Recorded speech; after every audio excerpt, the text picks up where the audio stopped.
much for joining us on Leading in the Moment. I'm Kristen Keogh, joined today by Sue Thu with Vitalant, and we're talking about the need for blood donations. That need is ongoing. It never changes, but of course, this pandemic is posing some challenges for the people like the staff, the team members at Vitalant, whose job is to make sure that that supply is readily available for people who count on it daily and for anyone who could become a trauma victim and run into that need themselves. So Sue, thank you so much for joining us.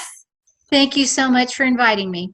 So Vitalant, not everyone has heard of Vitalant. So can you just go over what your organization does in our community?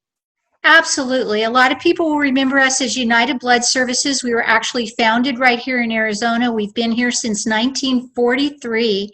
We're Arizona's largest blood provider, and we're also the second largest blood provider in the country.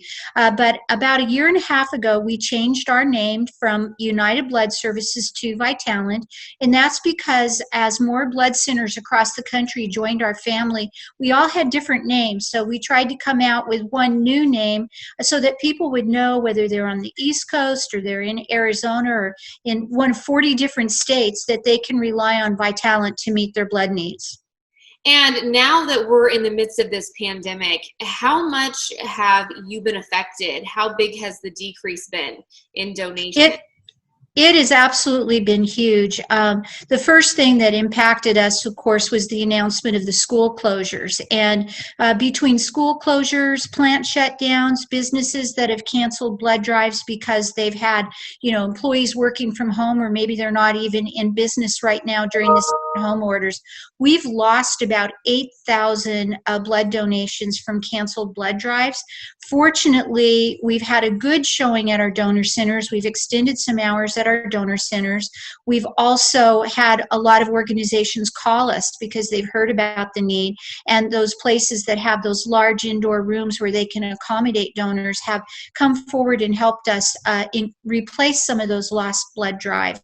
But it's so important right now that every single blood donation appointment remain filled, because we are working at capacity. We don't have as many locations as we typically have, and at each of those locations we have fewer appointments because of social distancing. So every blood donation is important and imperative for hospital patients. I've done stories with you before, Sue, and I've met people who they rely on these donations every single day to survive because of various conditions. Talk a little bit about some of those people in our community and the conditions that they're living with, and really how dependent they are on the rest of us stepping up in a time like this.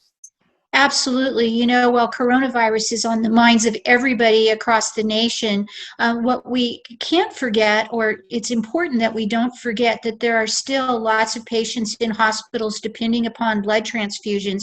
We serve the needs of 62 hospitals here in Arizona. The daily need for those hospitals is about 600 donors a day on a normal day. And, there are trauma patients, accident victims, people undergoing surgeries, cancer patients, children with blood disorders that have to have blood transfusions on a monthly basis because of chronic blood disorders.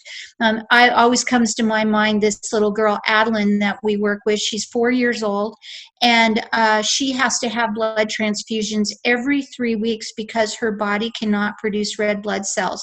And in 4 years, she's already had 81 blood transfusions. And it's people like Adeline and, all the other kids at the children's hospital, not to mention all the adults that need blood too. But it's so important for those people. And while we're talking about coronavirus, it's important that we don't forget the stories of the people that aren't in the headline news. Yeah, and that's been one of my biggest concerns with this, because all of the normal healthcare concerns in our community are still continuing with Exactly. coronavirus. And yeah, one of my biggest fears has been those people getting forgotten at this time. And then, of course, we have to think about, and you touched on this too, if we get in a car accident, if something terrible and unexpected happens, we ourselves might find ourselves in a situation where we are dependent on a blood donation as well. So how is the supply? I mean, if someone is undergoing an emergency surgery or loses a lot of blood in an accident, are they going to be able to be taken care of at this time? Right now, our supply is good. We've had a good showing of donors that have come out to our centers and extra organizations that have called us and scheduled new blood drives. So we've been keeping up with the need. But we know this coronavirus pandemic is going to last for some weeks to come. So it's very, very important that we look a week out, 2 weeks out, 3 weeks out. What we hear from donors now is that, gosh, we go to your website and we can't always find something available right away. Well, that doesn't mean we don't need the blood. That just means that we're working at capacity and we have fewer locations. So it's important, especially because of the shelf life of blood, that people schedule a week out, 2 weeks out, 3 weeks out, so that we can be assured that we're going to have an ample blood supply in the coming days and weeks. It's tough to find appointments at some locations, but we do have availability, and we still really need donors of all blood types. So when it comes to concerns that people may have who want to donate blood, but of course, we're all nervous to even go to the grocery store right now. What would you say about the practices that are in place right now to protect the people who do come to donate? Well, the first thing I want to say is that we do everything that we can, even on a normal basis, when we're not in a coronavirus pandemic, to make sure that blood donation is safe. But we have increased our safety precautions during the coronavirus pandemic. First of all, nobody enters a location without getting their temperature checked to make sure, that they're not running active symptoms. Then once they get into their health history interview, we ask a variety of questions. New questions that have been added in the last few weeks are: has anybody traveled outside the United States in the past 4 weeks? Has anybody been on a cruise? So we're really concentrating on those travel deferrals.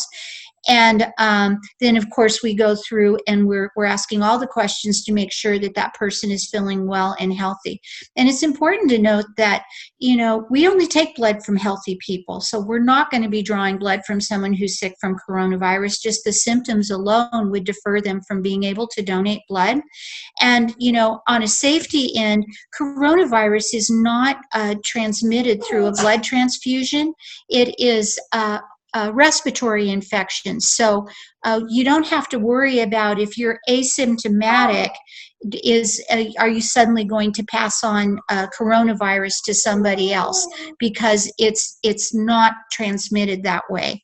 On top of that, all of our staff, you wear protective gear.